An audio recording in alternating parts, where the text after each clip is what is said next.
Finally 300 kilometre ডান হয়ে গেল আমার MT-15 এর। এই নতুন MT-15 বাইকটার 300 কিলোমিটার ডান হওয়ার পরে বা 300 কিলোমিটার রাইড করা পর্যন্ত আমার এক্সপিরিয়েন্স কি ছিল, কি পেয়েছি এবং কি নতুন পরিবর্তন করেছি, সম্পূর্ণ ভিডিও দেখলে আপনারা বুঝতে পারবেন এবং আপনাদের জন্য এই ভিডিওটা হতে পারে একটা ইফেক্টিভ ভিডিও।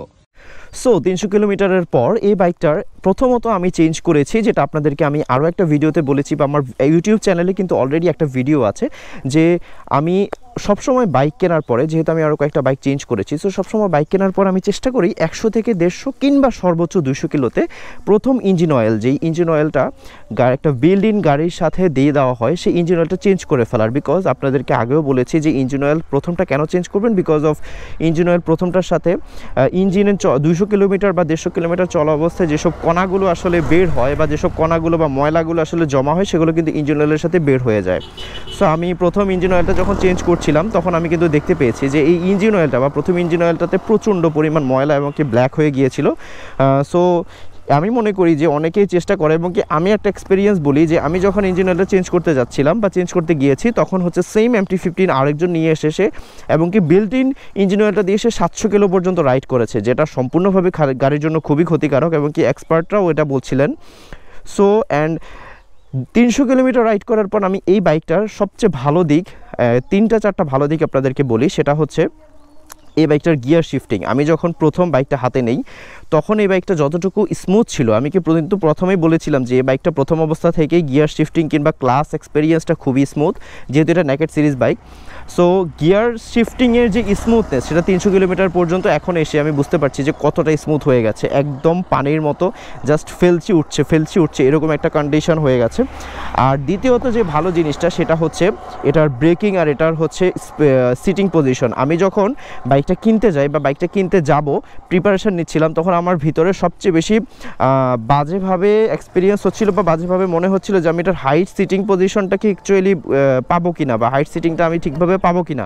কিন্তু ওভারঅল তখন আমি দেখতে পেয়েছি যে, বা আমি কেনার পরে বুঝতে পারলাম যে এটার সিটিং পজিশন কিছুটা ডাউন হয়, কিছু রাইড করার পরে আপনার হচ্ছে একদম অ্যাডজাস্ট হয়ে যাবেন বা কিছুটা এটার মনোশকটা হালকা ডাউন হয়, যেটার জন্য আপনার সিটিং পজিশন একদমই আপনি কমফোর্টেবল হয়ে যাবেন।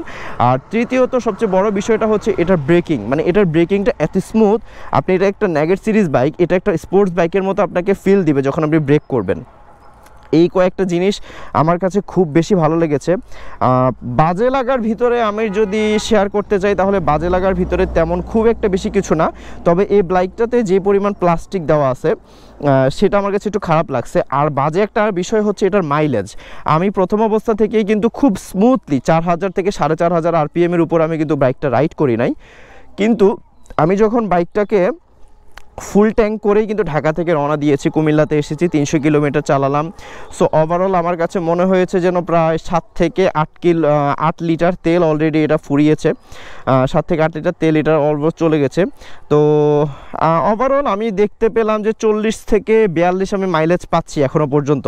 তো এক্সপার্ট যারা আছেন কিংবা আমরা যারা বাইকে এক্সপিরিয়েন্স করি, তাদের কাছে আমার মনে হয় যেন 40-42 একটা ভালো। কিন্তু ওভারঅল যেটা শুনতে পাচ্ছি যে এটার যখন ব্রেকিং পিরিয়ড 1000 থেকে 1500 কিলোমিটার ক্রস করবে একটা ডিসেন্ট কন্ডিশনে, তখন এটার কিন্তু এক্সপিরিয়েন্স আরও বাড়বে এবং কি এটার মাইলেজ আরও বাড়তে থাকবে।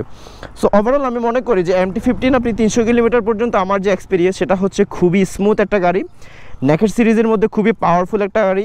এবং কি এই গাড়িটা আপনি যদি মনে করেন যে 4-4.5 লাখ টাকা খরচ করব, আমি একটা ভালো গাড়ি চাই যেটা দিয়ে আমি ফান টু রাইড করতে পারবো, যেটা দিয়ে আমি টানাটানি করতে পারবো, যেটা দিয়ে আমি অনেক দূরে লং ট্যুরে যেতে পারবো, রিলায়েভ করতে পারবো, মানে রিলায়েবিলিটি অনেক বেশি, আমি একটু ট্রাস্ট করতে পারবো এরকম একটা বাইক, তাহলে আমি বলবো যে MT-15। আর এটাকে অনেক ভালোভাবে মডিফাই করা যায়, আমি এখনও কিছুই করি নাই যেহেতু নতুন গাড়ি। সো এমনকি নাম্বার প্লেটও আমি এখনও লাগাতে পারি না, যদিও নাম্বার চলে এসেছে কিন্তু নাম্বার প্লেটটা আমি এখনও লাগাইনি। সো ওভারঅল আমি বলবো যে MT-15 300 কিলোমিটার পর্যন্ত এক্সপিরিয়েন্স আমার খুবই ভালো। ইনশাল্লাহ 600 কিলোমিটারের পরে আপনাদেরকে আরও একটা ভিডিও দিব, এবং আমার চ্যানেলে যে ভিডিওগুলো আপনারা দেখতে পাচ্ছেন বা আছে অলরেডি, এগুলো একটু চেক করলে আপনারা MT-15 এর আরও অনেক কিছুই জানতে পারবেন। অ্যান্ড নেক্সটে আরও অনেক কিছুই আসবে যেগুলো আসলে অনেকে শেয়ার করতে চায় না, যেগুলো আসলে ইনার সাইডের যে বিষয়বস্তুগুলো, সেগুলো অনেকে শেয়ার করতে চায় না। সো চলেন নেক্সট কোনো ভিডিওতে আবার দেখা হচ্ছে।